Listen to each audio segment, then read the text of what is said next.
weighed in on the explosion last night. Donald Trump was first, and it was only about 30 minutes after it had happened when he took the stage at a rally in Colorado Springs. He declared a bomb had just gone off in New York City. Just before I got off the plane, a bomb went off in New York, and nobody knows exactly what's going on. But boy, we are living in a time. We better get very tough, folks. We better get very, very tough. Just happened. So we'll find out, but it's a terrible thing that's going on in our world and in our country. And we are going to get tough and smart and vigilant, and we're going to end it. We're going to end it. So we'll see what it is. We'll see what it is. City officials didn't hold a press conference to address the explosion for another 2 hours, and even now investigators haven't said definitively that it was a bomb that caused the explosion.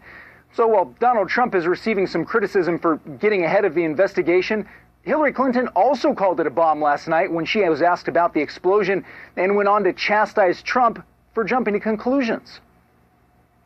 I've been briefed about the bombings in New York and New Jersey and the attack in Minnesota. Obviously, we need to do everything we can to support our first responders. Do you have any reaction to the fact that Donald Trump immediately upon taking the stage tonight called the explosion in New York a bomb? I think it's always wiser to wait until you have information before making conclusions. This isn't the first time this kind of thing has happened with these candidates, though. You'll remember back in May when an Egypt air flight disappeared over the Mediterranean, both Donald Trump and Hillary Clinton called it a terrorist attack. Well, at the time and even now, 4 months later, investigators still haven't been able to determine whether that plane crashed due to a mechanical failure or to terrorism. Now, also in the last 20 minutes, Donald Trump again addressed last night's explosion on Twitter, saying, "I would like to express my warmest regards, best wishes, and condolences to all of the families and victims of the horrible bombing in NYC." Tucker? Thanks a lot, Gary. Appreciate it. Well, what inspired a bomber or bombers, we still don't know, to attack here in the heart of New York City? Well, here is Democratic vice presidential candidate Tim Kaine. Stop spinning me, please. The fact that our cities are being attacked is a sign of success. I mean, does anyone really buy that? No, absolutely not. And what we saw from de Blasio last night was just Orwellian doublespeak. You know, he described what was actually a terrorist attack and refused to call it that.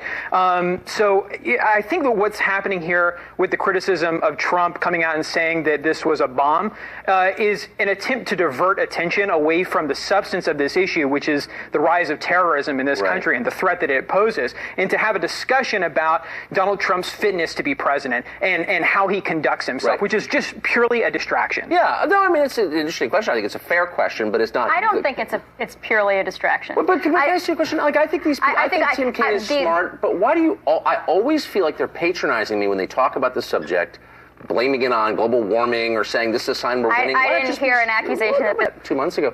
Why not just be straight? Do you get the feeling they're not being straight with us every time they talk about this stuff? I mean, I actually didn't find that comment winning on the battlefield. No, I certainly do not. Saying. But to your try to reassure us that what we're seeing and the dots we're connecting are invalid and we're wrong. Why? What's that impulse about? Where's that come from? Well, you know, they're elected officials. They have to make sure that they're instilling confidence, not only in their leadership, but also the fact that we're in a safe America. However, you have to call it what it is. A little bit, right? Right. It's an act of terrorism, and it created terror. There's nothing wrong with saying that. However, the investigation has to yield at some point, hopefully in the immediate near future, as to whether or not it's radical Islam or some nut job, as Mayor Giuliani put it. In a wonderful formulation. So everyone jumped all over Trump in the press. You know, he's saying more than he knows. He's over his skis, et cetera, et cetera. I didn't hear anybody say that to Democratic politicians who, in the wake of every police shooting in the last year, made sweeping generalizations about America on the basis of no facts. Why is that? Well, and the reason is because Hillary Clinton loses on the issue of terrorism. She loses on the issue of the economy. And so when there are major events in both of those spaces, whether it's bad economic news or a new terrorist attack, they don't want to have a discussion. The Clinton campaign doesn't want to have a discussion about the substance of the issue, the threat of terrorism, because she's losing on it. When you're talking about substance in policy, she can't win there. So she has to draw this conversation. The comment that you showed from Tim Kaine. He said, attacks like this are evidence that we're winning on the battlefield, and I just think that's implausible. That's ridiculous. So, but I wonder this. Is the average reporter, honestly, and you work at the Washington Post, does he believe or she believe that Trump or ISIS is a bigger threat to America? I mean, let's be totally honest now. Which is a more imminent threat? My impression is most reporters think Trump is a greater threat to America. I think that's an interesting question. I'm not sure that there is exactly the same dichotomy. I think there are a lot of people who worry, reporters and the... So when Trump says, yeah, I'm acknowledging that ISIS is waging a religious war because they say they are, why does that empower ISIS? Because it helps them recruit. Because there are a lot of other Muslims who do not believe that. Oh, so all the radical Muslims who are just waiting for Donald Trump's instructions to join ISIS. But it's motivating.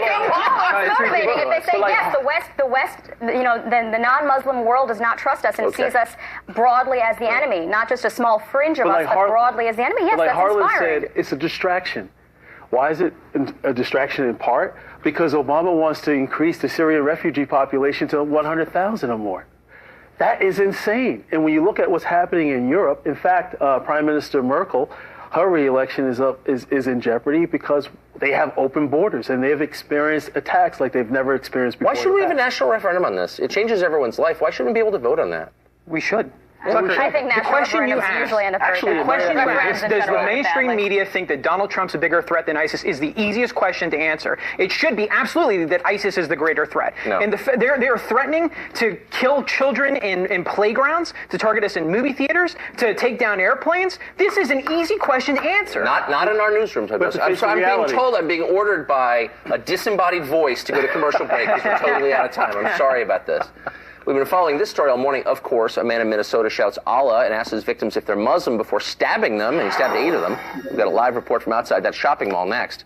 Plus, Judge Jeanine Pirro was live in the air the moment the New York City blast happened. She joins us with her take on who may be responsible for what happened last night. Stay tuned.